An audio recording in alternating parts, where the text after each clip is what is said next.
ဟိုမွေးသားကလေးတွေကနောက်ဆုံးမှတန်းရမှာမွေးသားကလေးတွေက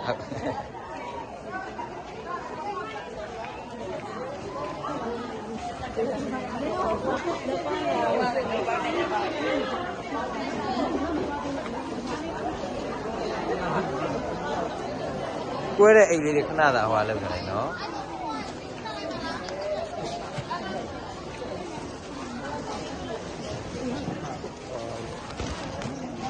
ဒီလိုမှလည်းဗျာခုဘက်ကပြီလားခုဘက်ကပြီရဒီကြရခုဘက်ကပဲပြီလားခုဘက်ကပဲဒီဘက်လာမပြီးနဲ့နော်အဖွားကြီးခုဘက်ရှိရပါဆောင်းဒီမှာ